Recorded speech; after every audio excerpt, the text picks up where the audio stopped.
বর, ওই বর, আদর করেন না আমাকে। কেন আদর করব কেন? বর তো তার বউকে আদর করে, তাহলে আপনি কেন করবেন না? করেন না এখন। তোমাকে এসব উল্টাপাল্টা কথা কে শিখিয়েছে পিচ্ছি? আমাকে একদম পিচ্ছি বলবেন না, আমি না আপনার বউ। তাহলে বউকে কেউ পিচ্ছি বলে?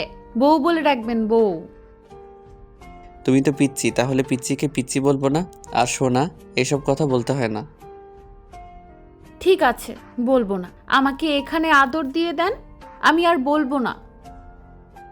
তোমাকে এসব কে শিখিয়েছে? আম্মু বলে দিয়েছে তাই না, আমার থেকে আদর চাইতে? মানে না, আর আম্মুর বলতে হবে কেন? আমার আদর কি চাই না নাকি? স্ত্রী তার স্বামীর কাছে আদর চাইতে পারে না বলেন? চাইতে পারবে না কেন? অবশ্যই পারবে, কিন্তু তুমি এখনো অনেক ছোট। আর আমি জানি এটা তুমি মন থেকে বলছো না। আমি তোমাকে বুঝিয়েছে বলে তুমি আমার কাছে এসেছো। আপনার যা ভাবার ভাবতে পারেন, কিন্তু আমার এখন আদর চাই। আপনি আমার এখানে, এখানে আর এখানে দিবেন। আমি এত কিছু জানি না। তুমি আসলে একটা পাগলি, না হলে এসব উল্টাপাল্টা কথা বলতে না। হ্যাঁ, পাগলি। আপনার পাগলি বউ। আপনি এখন থেকে আমাকে পাগলি বউ বলে ডাকবেন, তবুও পিচ্চি বলবেন না। আর এখন আমাকে অনেক আদর দিবেন, দেন না প্লিজ। ওই শোনো বর, আসেন না একটু আমার কাছে। আসলেই তোমার মাথা খারাপ হয়ে গেছে। না হলে যেখানে তুমি বাসর রাতে আমাকে দেখে ভয় পাচ্ছিলে, সেখানে আজকে এরকম কথা বলতে না। দেখো, এরকমটা হয় না। তুমি এখনো অনেক পিচ্ছি। আর তুমি আমাদের বয়স ডিফারেন্স দেখেছো? তুমি আরেকটু বড় হও, তারপরে তোমাকে অনেক আদর দিব, কেমন? ফাজিল পোলা। আদর নাই দিবেন, ভালো নাই বাসবেন, তাহলে বিয়ে করেছিলেন কেন আমাকে? এইভাবে বাসায় টাঙিয়ে রাখার জন্য? শুধু তোমাকে ওরকম একটা পরিস্থিতির মুখ থেকে আমি বাঁচাবো বলেই। তাছাড়া আমি তো বলিনি তোমাকে আদর করব না, ভালোবাসবো না। তোমাকে বাসায় এইভাবে রেখে দিব। শোনাবো, ঠিকই তোমাকে অনেক ভালোবাসবো একটা সময়, দেখো। হ্যাঁ, আপনি তখন বুড়ো হয়ে যাবেন, আর আমি বড় হলে তখন আমাকে আদর দিবেন, তাই না? কে বলেছে? আর তোমার বরের বয়স এত বেশি না যে এত তাড়াতাড়ি বুড়ো হয়ে যাবে। আর বুড়ো হলেই বা কি, তুমি যদি আমাকে সত্যিকারে ভালোবেসে থাকো, তাহলে সে বুড়ো বরকেই ভালোবাসবে। তোষি রাফির কথায় চুপ করে রইল আর মাথা নিচু করে কি একটা ভাবতে লাগলো। রাফি উঠে এসে এবার ওর মুখের পাশে হাত রাখলো আর মুখটা তুলে বলতে লাগলো। কি হলো? বাসো না আমাকে ভালো, নাকি আমাকে ভালোবাসতে তোমার সংকোচ লাগে? এখনো তুমি আমাকে দেখে ভয় পাও বলো?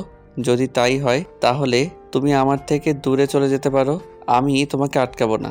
কিন্তু দেখো, আমি এখন তোমাকে ভালোবেসে কাছে টেনে নিচ্ছি না, কিন্তু পরে অনেক বেশি ভালোবাসবো। এই না বাসি তো, এই জন্যই তো আপনার কাছে আদর চাইছি। আপনি জানেন না আমি আপনাকে কত ভালোবাসি, যার জন্য প্রত্যেক রাতে আপনার বুকে ঘুমাতে চাই, কিন্তু আপনিই তো নেন না। তুমি তো একটা সময় আমার থেকে দূরে সরে থাকার চেষ্টা করতে। আম্মু তোমাকে এসব শিখিয়ে দিয়েছে, সেই জন্য তুমি এসব কথা বলো। আর কৌতূহল বশত তোমার এসব শুনতে ইচ্ছে করে আর দেখতে ইচ্ছে করে। আপনি আমাকে পিচ্চি বানানোর চেষ্টা করছেন, তাই না? দেখেন, আমার বান্ধবীগুলোর বিয়ে হয়েছে, ওরা বলে ওদের বর নাকি অনেক রোমান্টিক, অনেক আদর দেয় ওদের, আর ওরা নাকি বেবি নিবে খুব শীঘ্রই। তাহলে আপনি আমাকে দিবেন না? আমার কি বেবি নেওয়ার ইচ্ছা করে না বলেন? আপনি আমাকে এখন অনেক আদর দিবেন। পাগলামি শুরু হয়ে গেল তো। দেখো, তুমি এখন অনেক ছোট, তাই তোমাকে এখন আদর করা পসিবল না। আর তোমাকে বলছি না মন দিয়ে পড়ালেখা করবে? তুমি আর একটু বড় হও, তারপর তোমাকে আদর দিব, আরও অনেক ভালোবাসবো, দরকার পড়লে অনেকগুলো বেবি দিব। তারপর এখনও পাগলামি করবে না। সবেমাত্র কলেজে ভর্তি হয়েছি, আর আপনি বলতেছেন পড়ালেখা শেষ করব? ততদিনে তো আপনি বুড়ো হয়ে যাবেন। তাছাড়া আমি যদি অন্য কাউকে ভালোবেসে ফেলি, আর পড়াশোনা শেষ করতে অনেক দেরি আছে, ততদিন আমার থেকে দূরে থাকবেন। একটুও ভালোবাসবেন না আমাকে? কে বলেছে দূরে থাকবো? আর কে বলেছে ভালোবাসি না? বলো তো, আমি তো তোমাকে অনেক ভালোবাসি, যার জন্য সবসময় এভাবে বোঝাই। কচু বাসেন, যদি তাই বাসেন তাহলে আমাকে এখনই আদর দিতেন, আর আমি যা চাই তাই শুনতেন। আপনি একটুও বোঝেন না আমাকে। কে বলেছে বুঝি না? যদি না বুঝতাম তাহলে তোমার কথা শুনতাম বলো? তোমার তো সব কথাই শুনি, শুধু তোমার এই কথাটা শুনিনি। আপনি আমার কোনো কথা শোনেন না। যদি তাই শুনতেন তাহলে আমাকে রাতে বুকে নিয়ে ঘুমাতেন, আমাকে প্রত্যেক দিন একটা করে কিস দিতেন আর অনেক আদর দিতেন। তোষির কথাতে রাফি মুচকি হাসলো। তারপর ওকে আলতো করে কাছে টেনে নিয়ে ওকে বুকের সাথে একটু চড়িয়ে ধরে তারপর আবার ছাড়িয়ে দিয়ে ওর কপালে একটা কিস দিল আর মুখের পাশে হাত রেখে বলল, হয়েছে, এখন থেকে রোজ এগুলো দিব কেমন? এখন পাগলামি করা বন্ধ করো আর যেটা বলেছি সেটাই মনোযোগ দাও। না না, এগুলোতে হবে না, আমার আরো অন্য কিছু লাগবে। আপনি বুঝতে পারেন না আমার এগুলোতে হবে না? কি লাগবে সেটা তো বলবে। আপনি কেন বোঝেন না স্বামী তার স্ত্রীর কাছ থেকে কি চায়? অনেক ভালোবাসা চায়, আপনি বোঝার চেষ্টাই করেন না। আমার এসব ভালোবাসা না, অন্য কিছু লাগবে। কি লাগবে শুনি? আমি বুঝতে পারছি খুব ভালো করে যে এসব কথা তুমি নিজে থেকে বলছো না, আম্মু তোমাকে বুঝিয়েছে সেজন্য এসব বলছো, তাই না? দেখো, এসব বলতে হয় না পিচি বউ। এসব যদি বাইরে জানাজানি হয় তাহলে সবাই তোমাকে পাগলি বলবে। আর তুমি এসব উল্টাপাল্টা কথা কোথা থেকে শিখেছো? কে বলেছে? আমিই বলেছি। আম্মু একটুও বলেনি, আম্মু তো প্রথম দিকে বুঝিয়েছিল। আর আমি তো এখন আমার বান্ধবীগুলোকে জিজ্ঞেস করেছি ওদের বর ওদেরকে কিভাবে আদর দেয় আর কিভাবে আদর দিলে বেবি আসে। আমি ওইভাবেই আপনার থেকে আদর চাই, আপনি আমাকে ওইভাবে আদর করবেন। এই পাগলিটাকে যে আমি কি করে বোঝাবো? তুমি কেন বুঝতে চাইছো না যে ওইভাবে আদর করলে তুমি অনেক ছোট, তোমার অনেক লাগবে? তুমি বুঝতে পারো না ছোটদের ওইসব আদর নিতে নেই? আমি তো বলছি তোমাকে এখন থেকে রোজই এসব আদর দিব। না না, আমি এগুলো চাই না। আপনি আমাকে কিস দিবেন আর বুকে নিয়ে ঘুমাবেন। আর আর নয়, এই দুইটা করব, কিন্তু ওরকম কিছু করতে পারবো না। তোষি বারবার রাফিকে একই কথা বলতে লাগলো। তখন রাফি ওকে বুকের সাথে খুব শক্ত করে চেপে ধরে ওর মাথায় হাত বলিয়ে দিতেই তোষি গুটিসুটি মেরে রাফির বুকে পড়ে রইল। একটা সময় রাফি ওকে শান্ত করে নিয়ে বিছানায় বসিয়ে অনেকক্ষণ বুঝিয়ে তারপর পড়ার টেবিলে পাঠিয়ে দিল। আপনারা কি ভাবছেন এখানে কি হচ্ছে, তাই তো? আসলে তুষির বয়স আর রাফির বয়সের ডিফারেন্স প্রায় 10 বছরের। কিন্তু রাফি ওর পিচ্ছি বউটাকে প্রচণ্ড পরিমাণে ভালোবাসে, কারণ পিচ্ছিটার মধ্যে এত বেশি মায়া আছে। রাফি যেদিন তুষিকে প্রথম দেখতে গিয়েছিল সেদিন বুঝতে পারে তুষির মধ্যে এতটা কষ্ট লুকিয়ে আছে। তো সে সৎ মায়ের কাছে মানুষ হয়েছে, বাবাও তাকে দুচোখে সহ্য করতে পারে না। যবে থেকে সৎ মাকে এনেছে তবে থেকে দুজনেই ওকে প্রচণ্ড পরিমাণে কষ্ট দেয়। তোষির আম্মু ওকে দিয়ে বাসার সব কাজ করিয়ে নিত, আর কোনো ভুল হলেই ওর গায়ে হাত তুলত। রাফি প্রথমে যখন তোষিকে দেখতে পায় তখনও ভেবেছিল এই পিচ্ছি মেয়েটাকে বিয়ে করবে না। তারপর যখন আড়াল থেকে কিছু মানুষের কথাই জানতে পারে তোষির আব্বু আম্মু ওকে অনেক টর্চার করে, অনেক বেশি কষ্ট দেয়, তখন রাফির খারাপ লেগেছিল। রাফি ভেবেছিল ওদের বোঝাবে, কিন্তু তখন তুষির পাশের বাসার একটা লোক বলেছিল। লোকটার কথা ভেবে শুনে সেদিন আব্বু আম্মু অনেক ভেবে ডিসিশন নেই ওই মেয়েকে রাফির বউ করে আনবে।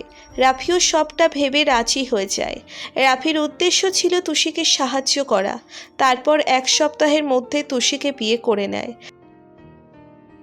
আর এই বাসায় আসার পর থেকে ওরা আর তুষিকে বাসায় যেতে দেয়নি। বাসর রাতে তুষি রাফিকে দেখে অনেক ভয় পেয়েছিল, কারণ রাফি ওর মুখের পাশে হাত রেখে যখনই ওর মুখটা তুলেছিল তখন তুষি ভেবেছিল রাফি ওর সাথে উল্টো পাল্টা কিছু করবে। তোষির বান্ধবীরা বলেছিল বাসর রাতে নাকি স্বামী স্ত্রীর সাথে কী সব করে, যেটা শুনেও ভয় পেয়ে গিয়েছিল। তার একটা মাস পর যখন আম্মু ওকে বোঝায় যে এটা স্বাভাবিক আর রাফির থেকে ওকে আদর নিতে বলে, তখন তুষি রাফির কাছে এসে প্রায় আদর চাইতো। আম্মু জানতো যে তুষি রাফির থেকে দূরে থাকার চেষ্টা করে, তাতে রাফির কোনো আফসোস না থাকলেও আম্মু চাই ওদের একটা বেবি আসুক, তাই বারবার তুষিকে রাফির কাছে পাঠাতো। আর আজকে রাফি অফিস শেষ করে বাসায় আসতেই তখন তুষি এসে রাফিকে এসব কথা বলতে শুরু করে। তারপর রাফির সামনে দাঁড়িয়ে শাড়িটা উঁচু করে নাভিটা দেখিয়ে দিয়ে তারপর ঘাড়ের ওপর থেকে চুলগুলো সরিয়ে আর ঠোঁটের উপর আঙ্গুল দিয়ে দেখিয়ে দেয় আর বলে, ওসব জায়গায় আদর দিতে যার জন্য রাফি অবাক হলেও ভেবেছিল আম্মু হয়তো ওকে বলেছে যার জন্য ও এসব কথা বলছে। আসলে তুষিকে কেউ কিছু না বললে ও সেটা কারোর সামনে বলে না, তাই রাফি বুঝে গেছে এসব ওকে কেউ বলেছে। কিন্তু খটকা লাগছে আম্মু এমন করে তো এসব দেখাবে না। তো সেদিন রাতে খাওয়া দাওয়া করে এসে রুমে রাফি বিছানায় শুতেই তুষি এসে রাফির বুকে মাথা দিয়ে ওকে ছড়িয়ে ধরল। তারপর রাফি যখন ওকে ছড়িয়ে ধরেছিল না, তখন তুষি ওর বুক থেকে মাথাটা তুলে রাগী চোখে রাফির দিকে তাকালো। তখন রাফি বলল, কি হয়েছে পিচ্চি বউ, তুমি এমন করে তাকাচ্ছ কেন? এখনো আমাকে জড়িয়ে ধরেননি আর কিস দেননি, এটা কিন্তু মোটেও ঠিক হচ্ছে না। আর আপনি যদি আমাকে এখনই জড়িয়ে না ধরেন তাহলে কিন্তু আমি কান্না করে দিব। আচ্ছা ঠিক আছে, জড়িয়ে ধরছি। রাফি তুষিকে আলতো করে জড়িয়ে ধরে তারপর ওর কপালে বেশ কয়েকটা কিস করে দিল। তখন তুষি ওর ঠোঁটের উপর আঙ্গুল দিয়ে দেখিয়ে দিতেই রাফিও কথা না বাড়িয়ে ওর ঠোঁটে 2 মিনিটের মতো কিস দিল। তখন তুষিও রাফির সাথে রেসপন্স করতে শুরু করেছিল। তারপর রাফি ওকে ছেড়ে দিয়ে লজ্জা পেয়ে তুষি রাফির বুকে মুখ লুকালো। রাফি ওর মাথায় হাত বুলাতে লাগলো। একটা সময় রাফির মনে হলো তুষিকে ওই কথাগুলো কে বলেছিল সেটা জানা দরকার। আচ্ছা পিচ্চি বউ, তোমাকে এসব কথা কে বলেছিল? আম্মু তো নিশ্চয়ই এই কথাগুলো বলে দিবে না? কোন কথাগুলো বলেননি বলেন তো? এই যে তুমি তখন শাড়িটা উঁচু করে নাভি দেখালে, তারপর ঘাড়ে কিস করতে বললে আর ঠোঁটের উপর আদর দিতে বললে, এগুলো তোমাকে কে বলে দিয়েছে? আম্মু তো নিশ্চয়ই এসব উল্টাপাল্টা কথা তোমাকে বলেনি। আম্মু তোমাকে আদর, আমার থেকে ভালোবাসাটা চেয়ে নিতে বলেছে, কিন্তু এসব কথা তোমাকে আম্মু বলবেন? আমি সেটা খুব ভালো করে জানি। এখন না লুকিয়ে আমাকে বলো, এসব কে বলেছে? তুষি রাফির দিকে একবার তাকিয়ে আবার মুখটা লুকিয়ে নিল ওর বুকে। তখন রাফি ওর মুখটা 2 হাতে তুলে বলতে লাগলো, বলবে নাকি আমি রাগ করে রুম থেকে বেরিয়ে যাব? এইসব আমার এক বান্ধবী আমাকে বলেছিল। আমি ওকে জিজ্ঞেস করেছিলাম বর কি করে আদর দেয় আর কোথায় কোথায় আদর দেয়। তখন ও আমাকে বলেছিল, আর বলেছিল কোথাও নাকি আদর দিলে বেবি আসে। তাই আপনার কাছে ওই আদরগুলো চেয়েছিলাম। আর আমার তো বেবি অনেক ভালো লাগে, ওই জন্য আপনাকে বলেছিলাম একটা বেবি দিতে। কিন্তু আপনি তো আমার কথাই রাখলেন না। সবই দিয়ে দিব তোমাকে, তাছাড়া তুমি তো এখন নিজে একটা বেবি, তাহলে তোমাকে আদর দিব কি করে? দেখো, এসব কথা আর কখনো বলবে না। আর ভুলেও কিন্তু বাইরের মানুষকে এসব বলতে যাবে না যে আমি তোমাকে এমন করে আদর দেই। আমি কি পাগল নাকি আমার মাথায় খারাপ যে এসব বলতে যাব? আর আপনি আমাকে কচু আদর করেন, এগুলোকে আদর বলে নাকি? কি সব আবল তাবল, একটু জড়িয়ে ধরলেন, একটু আদর দিলেই তো হয়। আচ্ছা দিব, কিন্তু অন্তত ইন্টার পাসটা করো, তারপর তোমাকে বেবি নামও বানিয়ে দিব। কিন্তু ইন্টার পরীক্ষা দিতে তো এখনো অনেক বাকি, আর ততদিন আপনি আমাকে এইভাবে দূরে সরিয়ে রাখবেন? না না, এভাবে প্রত্যেকদিন তোমাকে বুকের সাথে জড়িয়ে ধরে রাখবো? তুমি বুঝতে পারছো না আমি তোমাকে কতটা ভালোবাসি, যার জন্য এমন করে বুকে জড়িয়ে ধরে রেখেছি। এখন কথা না বলে চুপচাপ ঘুমাও। আচ্ছা ঠিক আছে, আপনি আমার মাথায় হাত বুলিয়ে দিন, আমাকে আদর দিয়ে দেন, তাহলেই হবে। তোমাকে আদরের ভূতটা মাথায় কে ঢুকালো বলো তো? এইসব উল্টাপাল্টা কথা বলতে বারণ করছি না? আর কত আদর দিব বলো? তোমাকে বলছি তো, তুমি এখনো ছোট, তোমাকে অমন করে আদর করলে তুমি অনেক ব্যথা পাবে। তুই কয়েকটা দিন গেলে নিজে বুঝতে পারবে ওরকম আদর নেওয়ার সময় তোমার হয়ে ওঠেনি। খুব শীঘ্রই তোমাকে আমি আদর করব, অনেক বেশি ভালোবাসবো, নিজের ভালোবাসা পরিপূর্ণ করে দিব। তারপরও এখন থেকে আর এসব কথা বলবে না, তাহলে কিন্তু আমি খুব রেগে যাব আর তোমার সাথে কথা বলা, দেখা করা বন্ধ করে দিব। না না, আপনি রাগ করবেন না। আপনি জানেন না আমি আপনাকে কতটা ভালোবাসি। আপনাকে একটা মুহূর্ত না দেখে থাকা তো দূরে থাক, আপনার সাথে একটা মতো কথা না বলতে পারটা আমি থাকতে পারি না। আর আপনি তারপরও এরকম করবেন না প্লিজ। আচ্ছা এখন ঘুমাও।